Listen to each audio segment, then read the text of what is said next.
Okay, today's show is brought to you by our new presenting sponsor, Hard Rock Bet. Week 8 wraps up with the Cardinals heading to Dallas to take on the Cowboys. If you haven't tried your first bet yet at Hard Rock Bet, there's still time for you. To get $150 in bonus bets if you win, just place $5. And if it hits on any wager, you get not only your winnings, but $150 in extra bonus bets. I was looking around, put together a little same-game parlay. Obviously, Kyler Murray was benched, maybe not, but Jacoby and the offense has been really good. Obviously, the Cowboys' offense has been awesome. So you pair these two teams together. I don't expect much defense. Kind of like this one. George Pickens anytime TD. Trey McBride anytime TD. Javonte Williams anytime TD. And Marvin Harrison Jr. That pays 20-1 on Hard Rock Bet. So go get on it right now. Download the Hard Rock Sportsbook app and make your first deposit today.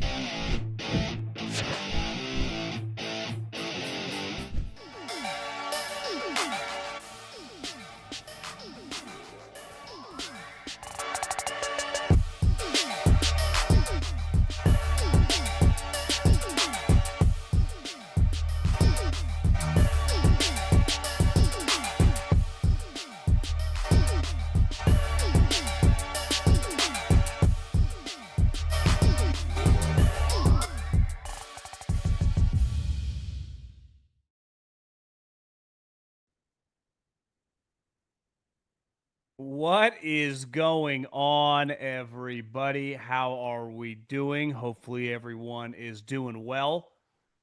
I was planning on coming in right probably mid to late fourth quarter, and right as we were about to fire it up, Jayden Daniels' arm points the other way. So obviously that will be a big story. Dislocation, shattered elbow. I don't know his injury, but clearly it's not good, and it kind of is the icing on the cake of a disastrous season for the Washington Commanders after making the NFC Championship. Then I just want to dive into Seattle because they not only have a stud quarterback who dominated tonight, he is probably on, for a veteran player at his position, the best contract in the entire league. And we just got to give, because he's come on this show, and I've liked the guy well before I ever met him, is John Schneider, some flowers, because the job he's done on that team is really remarkable. So we'll talk a bunch of football coming up, some other stuff as well, pro and college. Make sure you subscribe to the show. A lot of you guys watching are not subscribed. We'll be live again after Monday Night Football. Jacoby Brissett, Dak Prescott.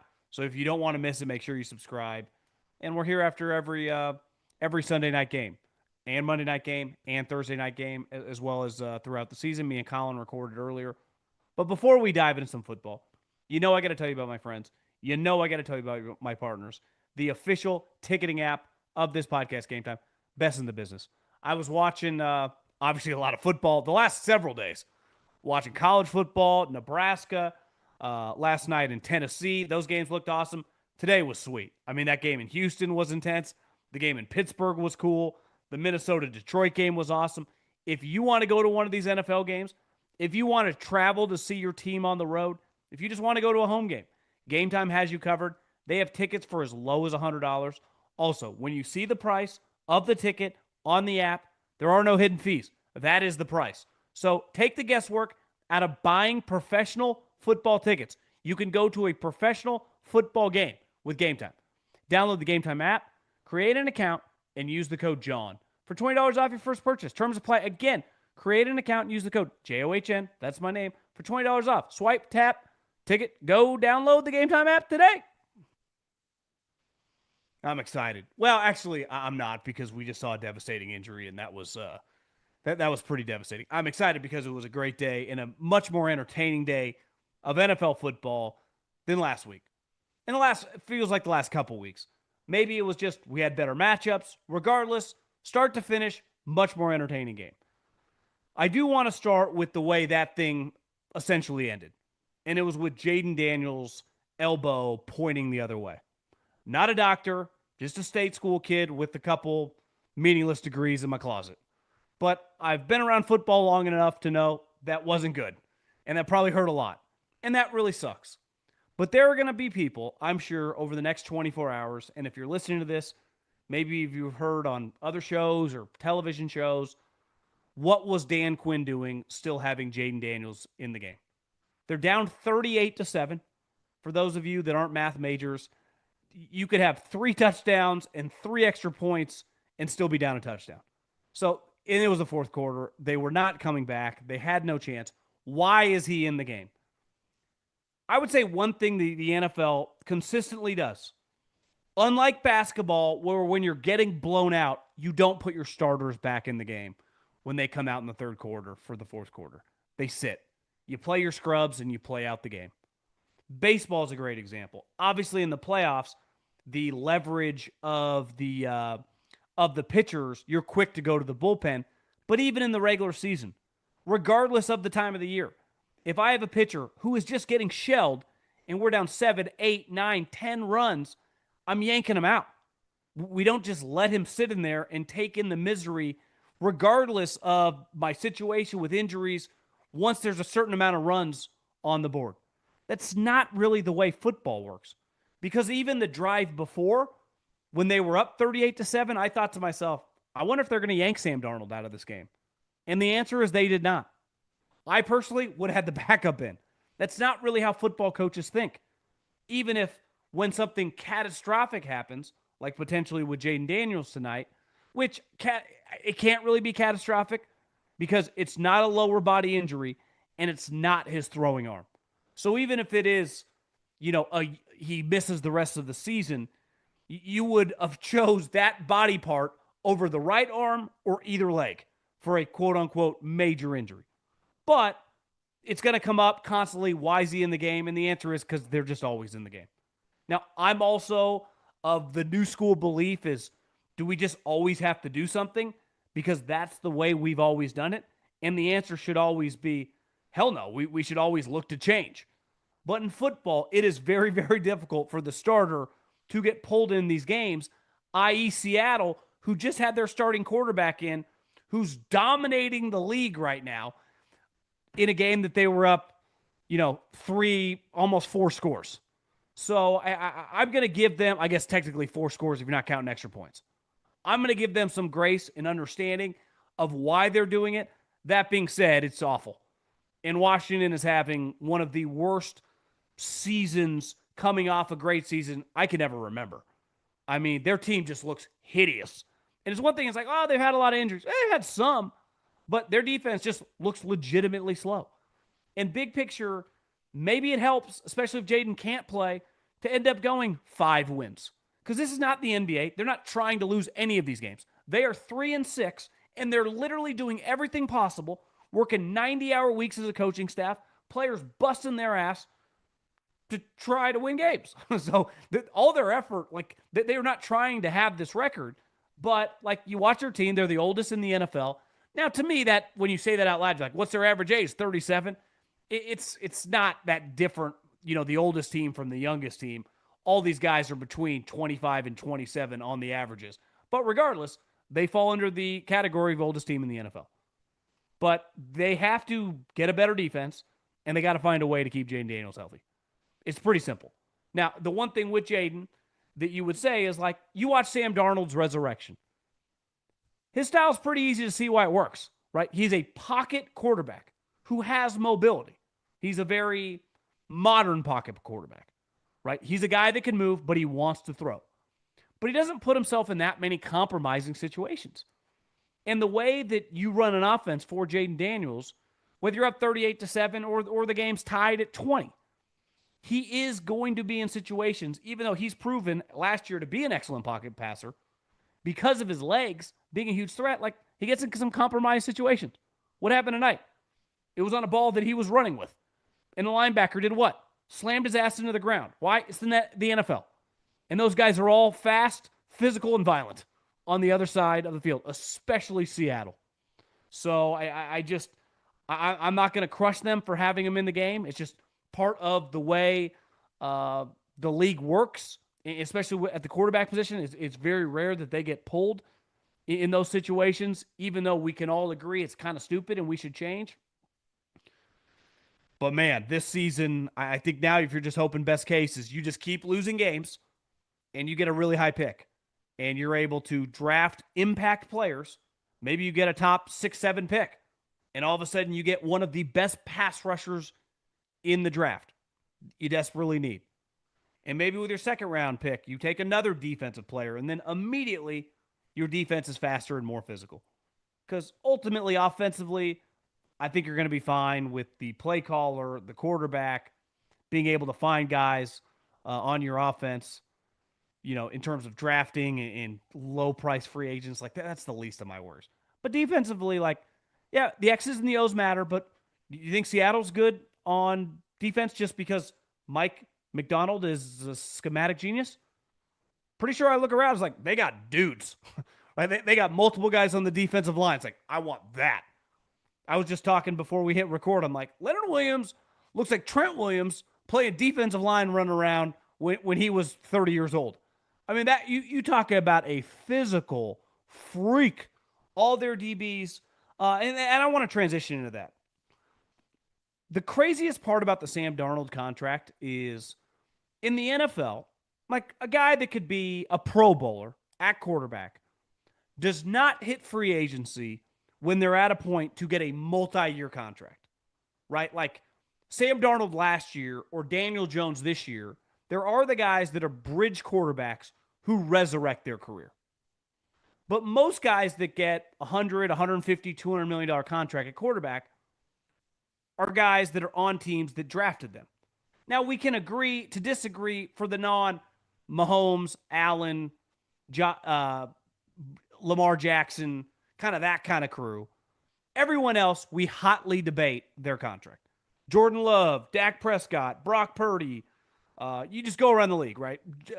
Jalen Hurts, you name it. We're all... But that team has drafted that player. They know him really well, and they want to keep him. Tua, you name it. It's pretty rare that a guy like Kirk Cousins is on the free agent market. And the Atlanta Falcons gave him 4 years, $180 million, and $100 million, technically $90 million guaranteed. But because he was on the roster again, he's going to have 2-year, $100 million contract from the Atlanta Falcons. That's what Kirk Cousins has got, $100 million in 2 years from them. So that was kind of a guy that you think, now, it turns out he was shot, Achilles, he's never been the same, and he'll never be the same. His career was over. But they thought, this guy could be a fringe Pro Bowl guy. That was the going rate.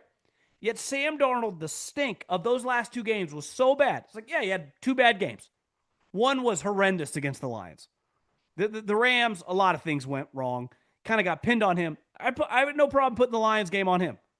I've seen Peyton Manning throw a bunch of picks in a playoff game against New England. I've seen Tom Brady have a bad playoff game. We've seen Aaron Rodgers shit the bed in playoff moments, right? We've seen it all over the league happen to a lot of guys. Welcome to the NFL. So, and I'm not saying Sam Darnold is Aaron Rodgers, Peyton Manning, or Tom Brady by any means. But my point is, because his sample size was just last season, everyone's like, see, that's actually what he is. Everything that we saw for the majority of the season, outlier. The last 2 games, that's Sam Darnold. And then I've watched Sam Darnold this year just look like the Sam Darnold that we saw last year, and maybe he's just a good player. But Sam Darnold got a 3-year contract for $100 million and $55 million guaranteed. That is insane. I mean, think about the wide receivers in the NFL. Brandon Ayuk, Terry McLaurin. You start T. Higgins. All these guys, when healthy, really good players.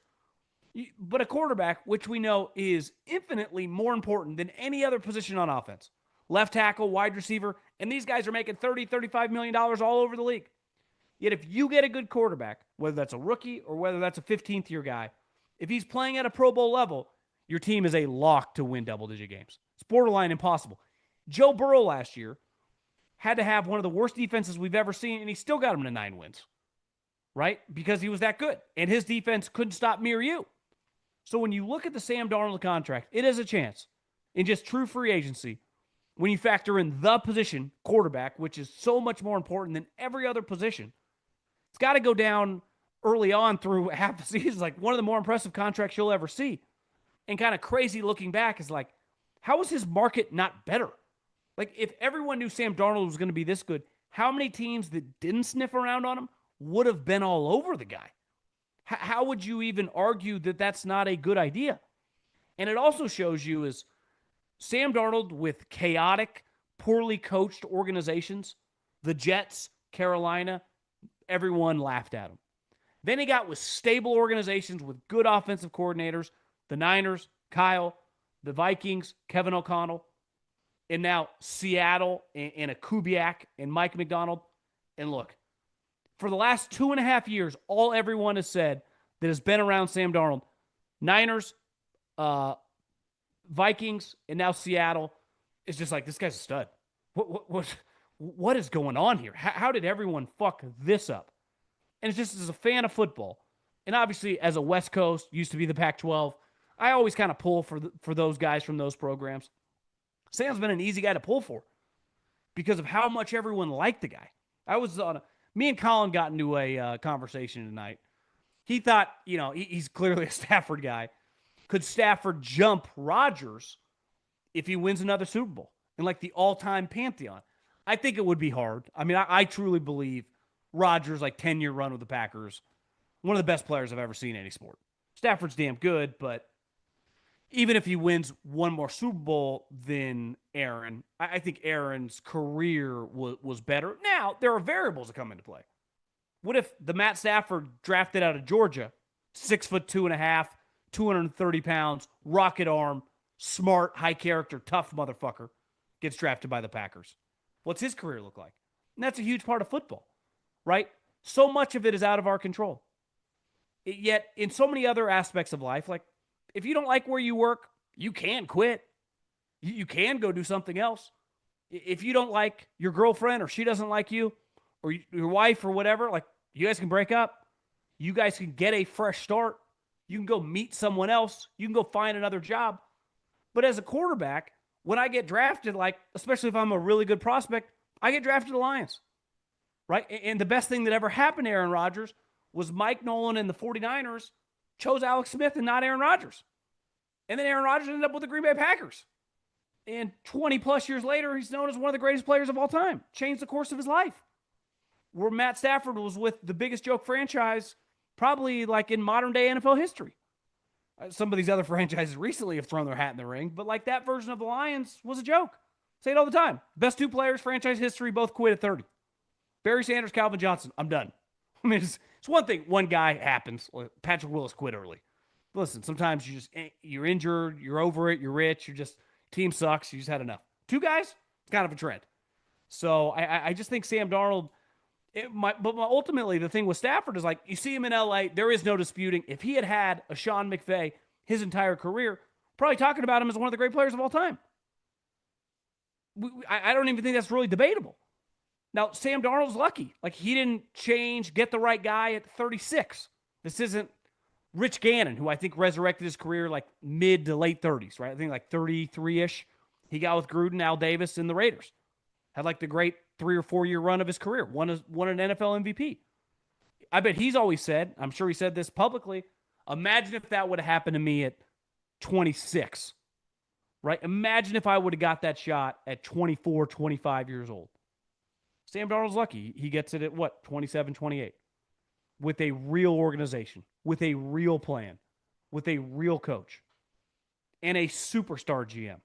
Now, I just want to give this guy, we spend a lot of time, and I'm guilty of this, giving coaches reach arounds, telling them how great they are and, how big of an impact they have. Sometimes GMs fly under the radar a little bit, not named Howie Roseman, who makes a trade every other week. I think the run John Schneider's on is underappreciated right now. Obviously, the Sam Darnold for Geno Smith swap out speaks for itself.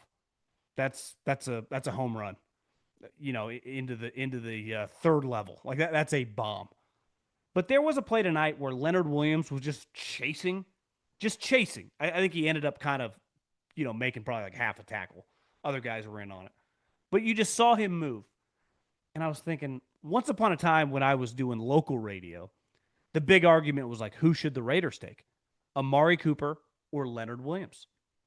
And Reggie McKenzie, the general manager at the time, ended up going with Amari Cooper, which looked really smart for a long period of time. And the reason they didn't was because Leonard Williams' shoulder in the pre-draft process, a lot of question marks. Would he need surgery? Would he not? One guy goes to the Jets. The other guy goes to like the up and coming Raiders at the time, who Derek Carr, Michael Crabtree has just a great start to his career. I think like 2 months ago, Amari Cooper just quit, just retired, just over football. I'm watching Leonard Williams a decade later still play like he's trying to earn a contract. Guy looks like a monster.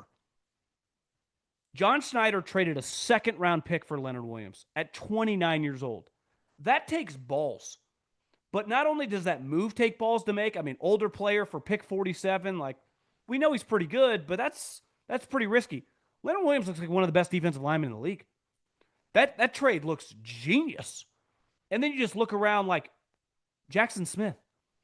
I think he ended up, I don't know how many yards he ended up with, but I'm pretty sure this season he is over 1,000 yards. And 819. I don't think this is updated. Maybe he's not over 1,000 yards yet. He was like 70 yards short during that game. He had another 100-yard game, which breaks the Seattle record for most 100-yard games in a season. He looks like Jerry Rice. And you picked him at pick 20. And this is where if I am Jason Light, when I went into this draft, like on the fence about him, I'm like, well, if I think this guy is like Jackson Smith, I take this guy at 4, let alone pick, 21. So I just think Jackson Smith, here's the thing. He punted on DK this offseason, who is probably one of his best draft picks of his career. Second-round guy, 27 touchdowns through 3 years. I mean, there is no disputing DK's a hit, and then is able to trade him for his third contract for a second-rounder to basically feature a guy who's just better and more consistent and less of a boom or bust guy. And then there are a ton of other guys, both running backs, Kenneth Walker, Charbonnet, good players. You saw Arroyo catch a touchdown tonight. Ton of dudes on defense that he's either drafted or acquired with trades. But the most impressive thing he did, because so much of what we talk about defining an NFL general manager is the draft, the draft, the draft, the draft. And I'm guilty of this too. It's the thing that we put the most pressure on a GM to do, crush the draft. That job is so much bigger than that. I mean, how many moves has Howie Roseman made since like September 1? He's constantly making little trades. I mean, constantly, right? And as a GM, that's a huge part of your job. Free agency, making trades, Leonard Williams, signing Sam Darnold, getting rid of Geno. All that falls on you. But the most important thing you can do, not on the field, and probably ever in your career, is to hire the coach. And when John originally got hired, and he told this story, like Pete Carroll essentially hired John Schneider. Well, once they fired Pete, it was John's job to hire the next head coach. And I think it's easy for any coach, any general manager, to lean on an offensive guy. No, we got Geno, but we're going to need to find another quarterback, and we want to find a young offensive guy. Look at my division. I see Sean McVay and Kyle Shanahan, who a big reason Pete got fired is because of those two guys. So if I would have done everything possible to like force feed an offensive guy, wouldn't have blamed him. But he's like, you know what? I'm just going to take the best coach available. And Mike McDonald is a stud. And that coaching, I mean, last year they tried. They went with Ryan Grubb, who's at Alabama and going to probably be one of, if not the coordinators of the year. And it just didn't work out. He'd never been an NFL guy. And they sent him back to Alabama, essentially. And they hired Kubiak, who looks like one of the best coordinators in the NFL right now. So you have a head coach who's the defensive coordinator, who's elite at his job, and you got Kubiak, who clearly is a pretty high-end offensive coordinator, who I don't know has just learned from Mike Shanahan, Gary Kubiak, and Kyle Shanahan. So kind of knows what he's doing. And I'm just, the Seattle Seahawks, man, the NFC West at the top is just really good. It's technically a 3-horse race right now with the 49ers, the Rams, and Seattle, having the 49ers beat Seattle and the Rams. The 49ers have too many injuries. Today, it looks like they lost their first-round pick, Mykel Williams, the big kind of hybrid defensive lineman from Georgia, to an ACL. So that would mean they lost Fred Warner to a broken foot. They lost Nick Bosa to an ACL, and they lost their first-round pick, pass rusher / run defender, to ACL. They're at the point now you just don't overcome that. Now, I still think the 49ers with their schedule can get to 9, 10 wins and be the 7th seed. But I think the Rams in Seattle, and they play the Rams this week, and the 49ers are going to have no business beating them with the roster they're rolling out. Now, Mac Jones has done a commendable job, and it's been a coaching clinic by Kyle Shanahan and Robert Sala to be at 6-3 with the roster they're rolling out. I mean, look at the Giants, who essentially have the same thing. Bunch of injured guys, young guy quarterback, random guys playing wide receiver, and can't function at all. So it's been commendable, but I just think Seattle and the Rams, and honestly, I might put my money on Seattle. They feel a little bit more explosive, just as a team. Now the Rams are obviously pretty good, but Seattle 5-1. I always thought preseason felt like something was off about those odds. Something was really off. They've been winning double-digit games. If Sam Darnold, and a lot of it was the unknown at quarterback. Well, you watch him. I mean, like, who are the Pro Bowl guys in the NFC? Baker, Jalen Hurts is having a good year. Stafford, Darnold. I mean, this is the level we're talking. The quarterback play in the NFC. When you look at the guys that are going to make the playoffs, Baker Mayfield, Jalen Hurts, Matt Stafford, Sam Darnold, Mac Jones, Brock Purdy. Like, it's who am I leaving out? Jordan Love, Jared Goff. Got to be a good quarterback. So it might not be Mahomes and Josh Allen like the all-time great Hall of Famers, but it's pretty good. So congrats to Seattle. Let's I did want to dive really quick into Kansas City and Buffalo and just one overarching theme. To me, it can't truly be a rivalry until one team wins one of the meaningful games. And this does have a chance to be a great NFL rivalry, right? But I think we have seen matchups. Definitely, I'll just go in my life. Like, when you close your eyes and you think Michael Jordan, like, who were his rivals? You would say, like, Patrick Ewing's Knicks and Reggie Miller's Pacers. Well, last time I checked, whenever they would play those teams, Michael's team would win. So it's like, yeah, the games were really good and it was entertaining, but we act like this was a back and forth situation. It was like, no, it was kind of one-sided, right? Like, people like Tiger and Phil. No, Phil never beat Tiger. Like, whatever they were matched up, Tiger dominated them. Now, they both had a lot of individual success separate from each other, but whenever it mattered and they were both in the mix, Tiger won. So they were contemporaries. They both stacked up crazy accomplishments. Obviously, Tiger more than one or the other and made a lot of money, but they were not rivals. Well, part of Tiger's mystique, he didn't have a rival. That's what made Tom Brady pretty interesting. Is like, it's going to be Tom Brady and Peyton Manning. Well, trust me, as someone that loved Peyton Manning in junior high and early on in college, it was a one-sided thing. The Patriots owned Peyton Manning and the Colts. They couldn't beat him until 2006. And that's when it officially became a rivalry. It's like the Yankees-Red Sox. It's a great rivalry, but it felt pretty one-sided. It felt like, yeah, the Yankees always won championships, and the Red Sox never did until 2004. And I think sometimes you need a moment to happen when it has to happen in January. And there's no disputing that the Bills have played the Chiefs really well. And this matchup through 9 games over the last 6 years or whatever has been very entertaining to watch.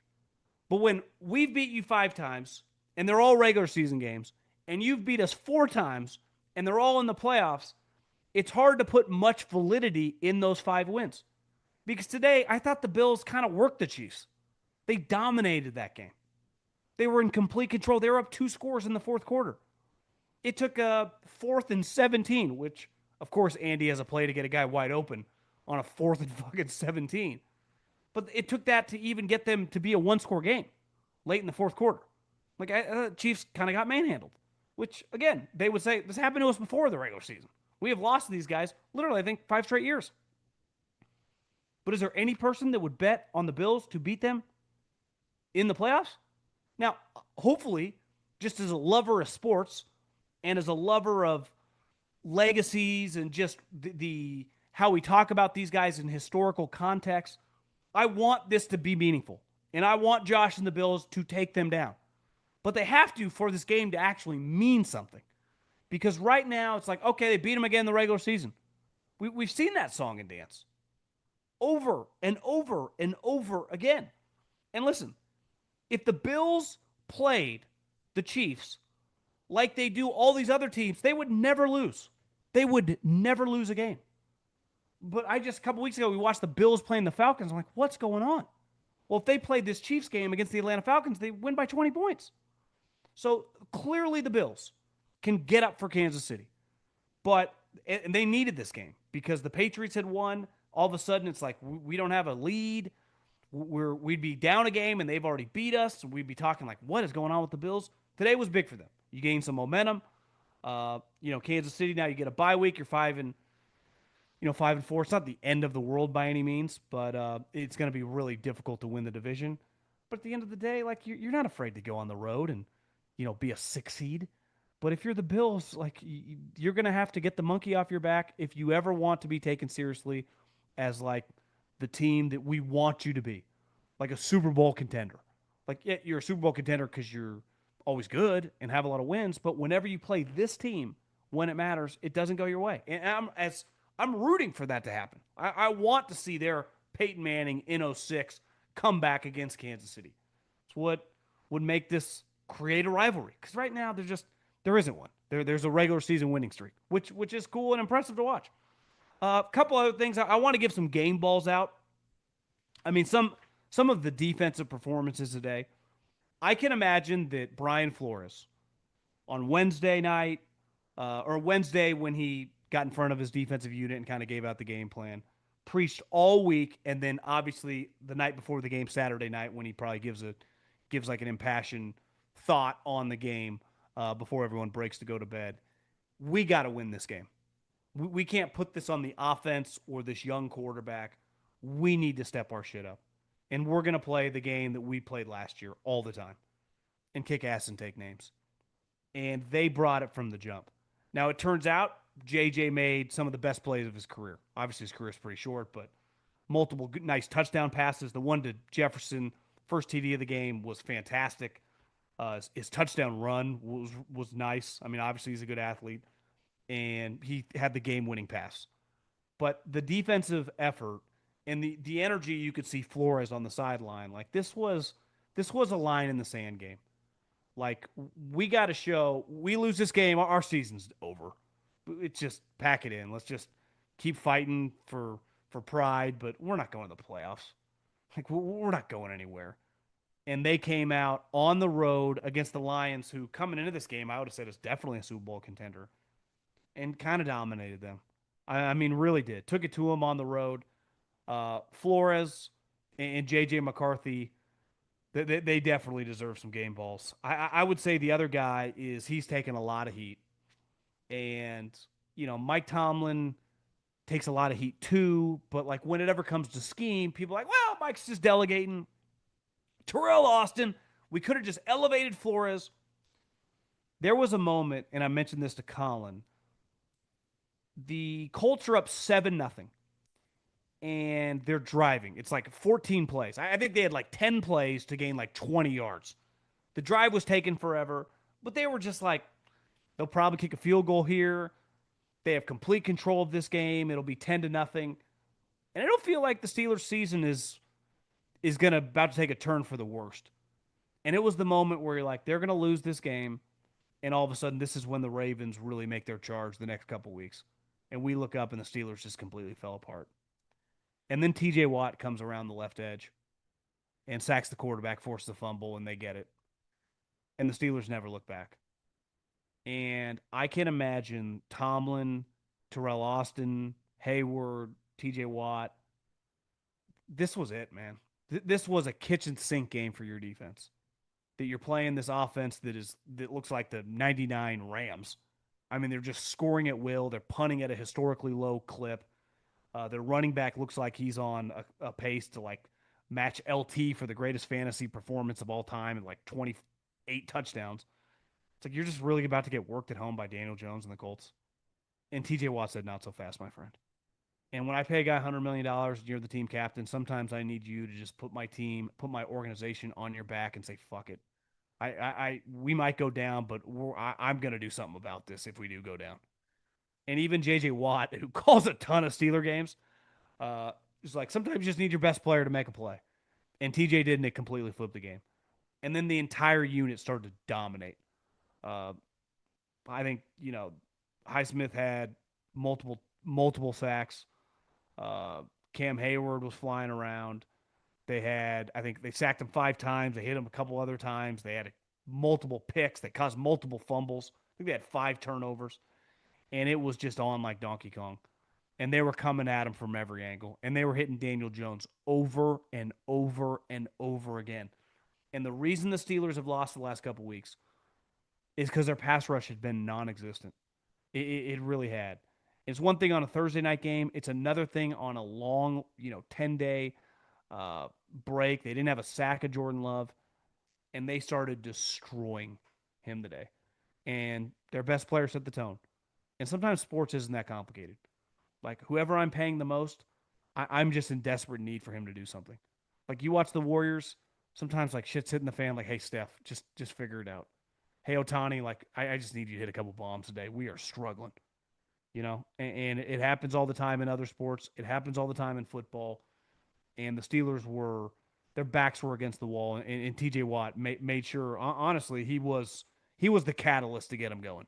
And offensively, then they just didn't have to do much. And Rodgers has been a good player for him. He has not. It's been the defense. And the defense came to play today and made plays after play after play. I would say, I gave JJ one. I would say this for Caleb. Sometimes, the same thing with JJ. Like, I can live with crappy plays. For Caleb, sometimes it's his first read's not there. He starts scrambling around, and it just becomes like a chaotic play that turns out to be nothing. If you're going to give me explosive down the field plays, touchdown passes, touchdown runs, he caught a touchdown today. It's like, I can live with negatives if you're giving me a lot of positives. I don't mind an interception a game if you average 3 touchdowns. I just can't live with no touchdowns and turnovers, right? Patrick Mahomes, I can't have, late second half turnovers. Those kill you. You can't overcome them, right? And listen, he's not an uncriticizable player. Like, he made a pass today that put his team in a compromised situation. He threw it up way down the field to a really fast guy, but triple coverage. And it was a pick. It was a devastating blow to their hopes of, winning that game. And, Caleb Williams did not turn the ball over today, but he also just made some explosive plays. He does some things that make you scratch your head. But there was a moment today where it's like, okay, we're playing the Bengals, and it's your classic. We're going to need to score 35 or 40 points. And can we do it? And Ben Johnson's in his bag.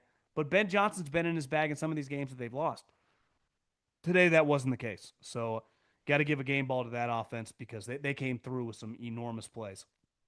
I mean, a stat that's pretty mind-blowing is no team since 1996, pretty sure it was the 96 Giants, has lost back-to-back games with scoring 38 or more points.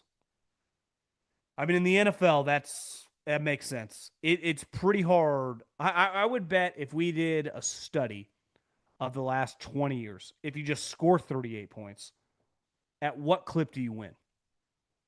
95% of games? I mean, on average, how often does a team score 39 points? Right? 1% of the time? I mean, you're winning games such a high clip, and you watch today, it's like they couldn't stop a soul. And even when they scored to take the lead late in the game, they left too much time on the clock.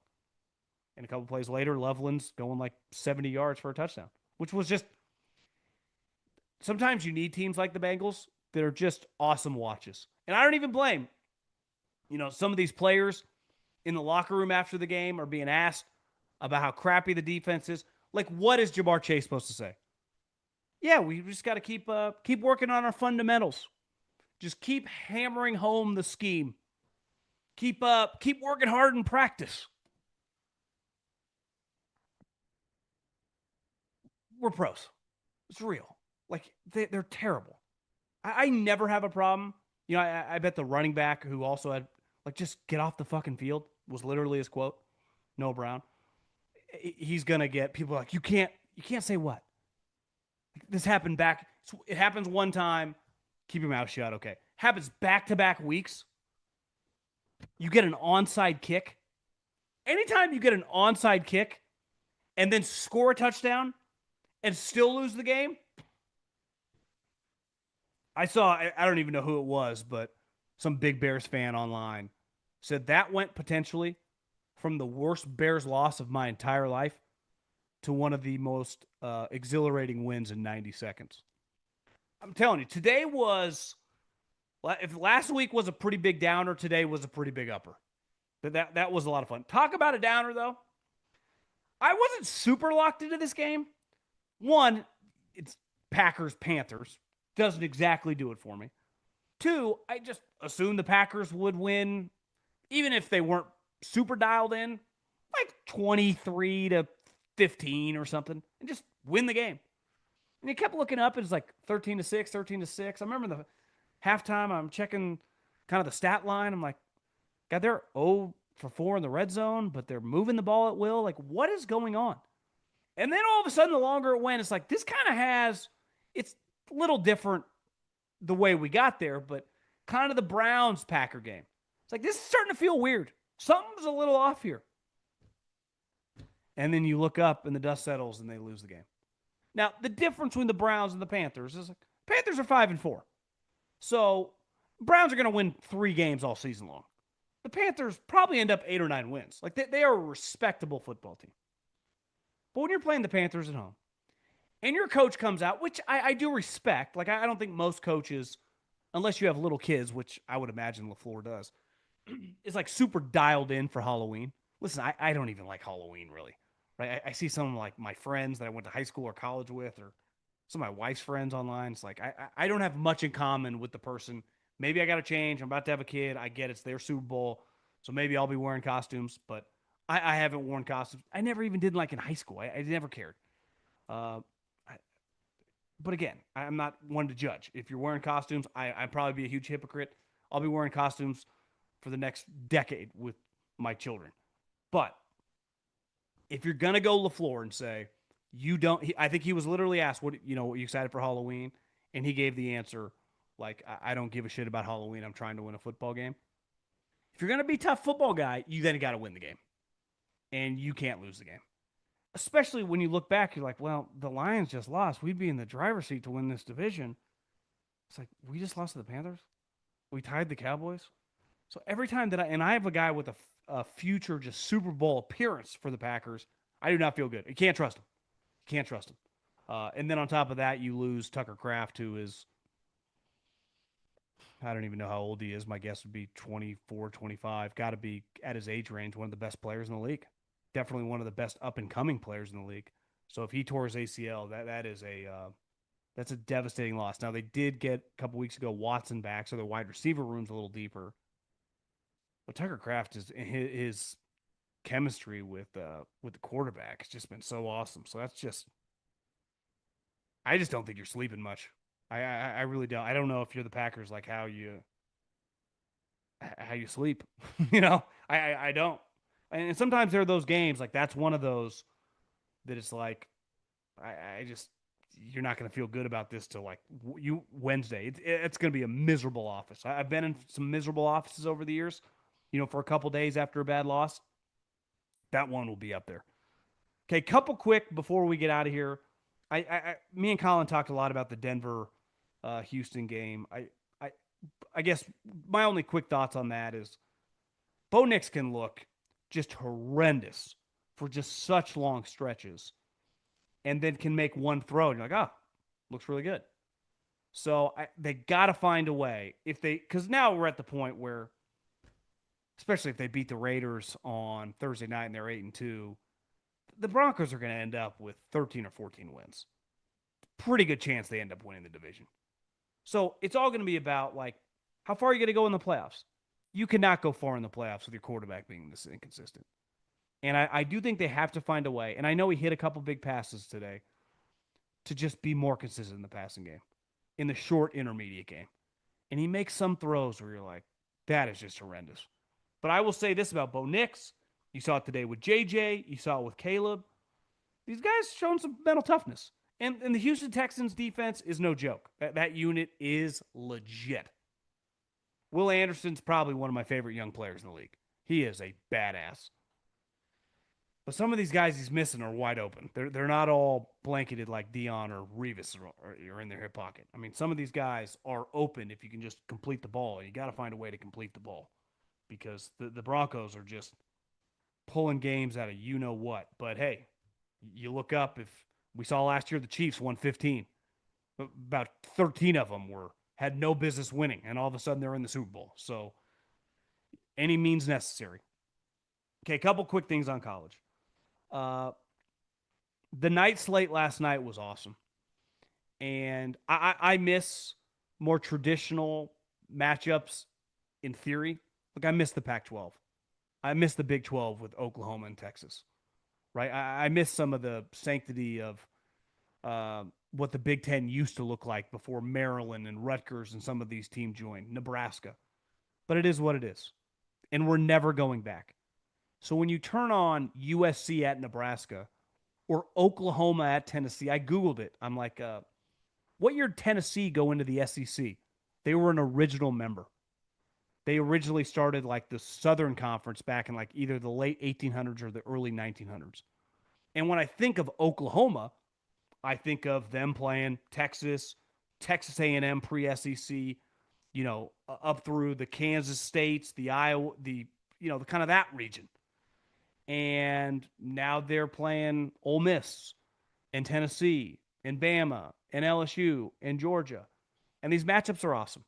So we do get better matchups than we used to get. So I just embrace it. And I was glued. I thought the Oklahoma-Tennessee game, not the best played offensive game you'll ever see. I mean, the Tennessee quarterback was getting obliterated by Oklahoma's defense. Threw a ton of interceptions. I mean, it was all over the map. And they were still right in that game. John Mateer did not play well for periods of time in that game. Made some big plays late. But that atmosphere was awesome. Oklahoma now, got to be feeling pretty good about themselves. Their defense is real. I mean, they got dudes. Even Lane Kiffin said last week they might have one of the best players in the country on that defense. The pass rush is awesome. All their linebackers fly around. DBs make plays on the ball. It was just a very, very entertaining game to watch. And then Nebraska and USC, it was like one big topic right now is like LSU's governor came out, and I think people are trying to push to the Pete Thamels of the world, like we're going to change the way we write these contracts.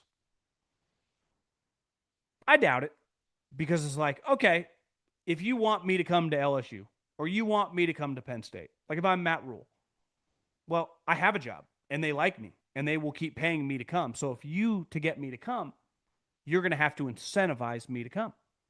That's been a huge part of these buyouts, right?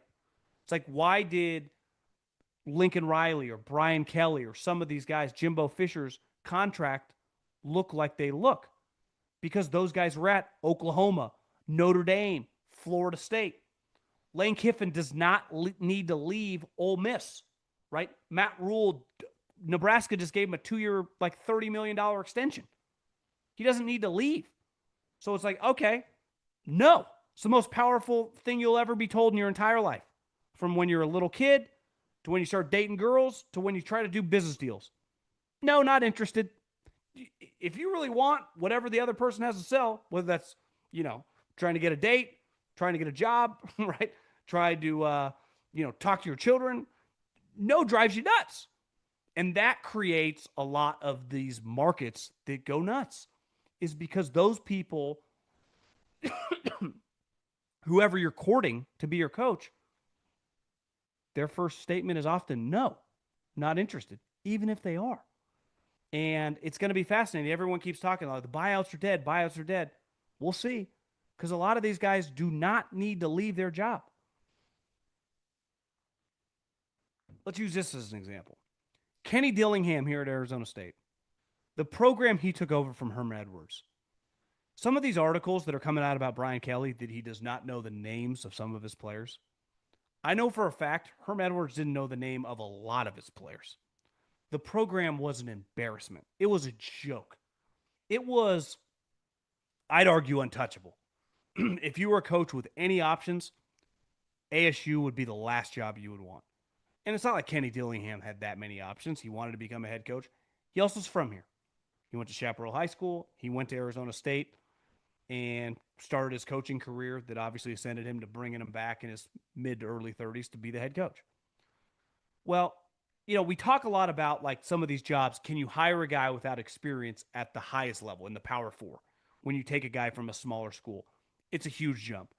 And there really isn't parallels to when you're coaching in 2025 at Boise State, at Tulane, at San Diego State, as there would be at LSU or Penn State. Beside football plays and the sport played within the confines of a football field and the amount of guys you can have on a team and on the field at one time, the business of paying coaches, of keeping players, of NIL, none of it translates. Hiring a general manager and his entire staff. So I would always try to find a guy from a Power 4 conference, even if obviously Arizona State doesn't have that much in common with LSU football. This guy has still been playing people. Last year he made the playoffs. What Kenny Dillingham has done is really remarkable. And yesterday he beat Matt Campbell, who most people have said is like one of the top candidates for like 7 straight years, for the 2nd straight year. But this time he did it without his starting quarterback and his best NFL prospect, the wide receiver. And his starting quarterback ran for like almost 250 yards. Because a couple weeks ago, when he had to start the backup, who had to start against Iowa State, he realized he can't throw, but he can run. So we changed the entire offense around this guy to run the ball. And it worked. And Arizona State won. So I'm watching a young, energetic guy who's passionate, who cares, who took a shit sandwich and turned into pretty good chicken salad on a sourdough bun. That's going to work. Now, is Kenny Dillingham going to leave Arizona State? Maybe not. I played golf with a guy a couple weeks ago who's a big booster who said he lives on the same street as his sisters. His parents are right down the street. Like, it's very family-friendly, great place to live.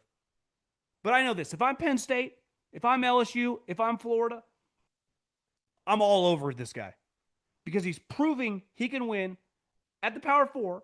So the expectations are pretty high. He's playing other NFL players, other coaches that are making a ton, other rosters that have a lot of money, and he's beating them. He beat Texas Tech earlier this year. They have a $28 million roster. So I just don't understand why. I understand why Lane Kiffin's a top candidate. I could make the argument this guy should be number 2, beside the like Urban Meyer, Nick Saban. Like, would I rather have, if I'm LSU, Penn State, or Florida, would I seriously rather have Kenny Dillingham or John Gruden? What are we talking about? Are we serious? Are we having a real conversation? And the answer would be no. And last but not least, Carson Beck. I don't think there's any guy that to start the season went, whoa, maybe we were wrong. Maybe he's not that bad. And the first couple weeks, like, God, Carson Beck looks pretty good. And Miami was, most would consider the top team in the country. And Carson Beck looked like an NFL player again. Maybe not the first overall pick, but a guy you could take in the 3rd round.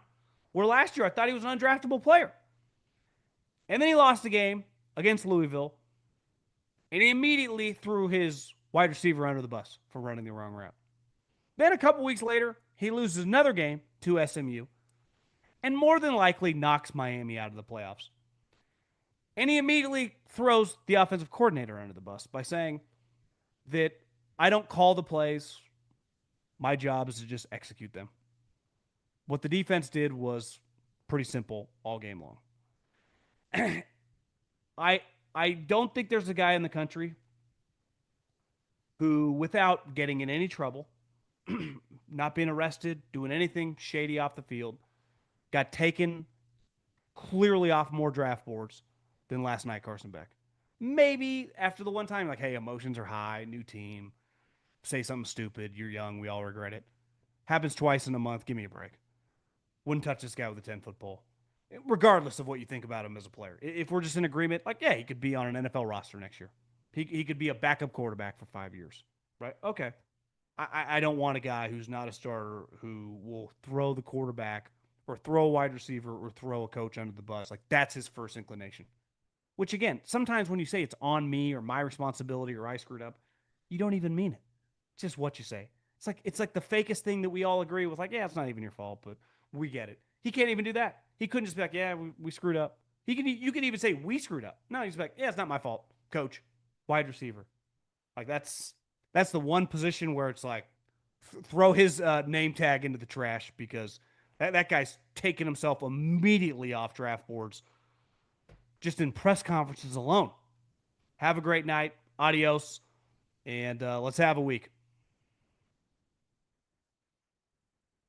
Oh, yeah. Before we get out of here, I uh, I do got to tell you about my friends at Hard Rock Bet. Uh, Monday Night Football, which we'll dive into in our reaction to Cardinals Cowboys, because I think we'll probably learn more with Troy talking about Kyler. Like, did Kyler Murray just get benched? Because that's kind of what we all think just happened, and I'm sure it'll be talked about tomorrow. Which I think we all uh, believe that's the case, but we'll find out tomorrow. Jacoby Brissett is the starter, and when he started, it's pretty clear the Cardinals have been pretty good. They easily could have beat the Colts a couple weeks ago. They probably should have beat the Green Bay Packers. Like he's played well, and the Cowboys defense is not good. So you're giving me a field goal for Jacoby Brissett to go on the road with the Cardinals. Uh, I know Dak and the Cowboys offense is good, but I think I could see this being like a 1 point game and Jacoby throwing multiple touchdowns. So give me the Cardinals +3 tomorrow in Dallas.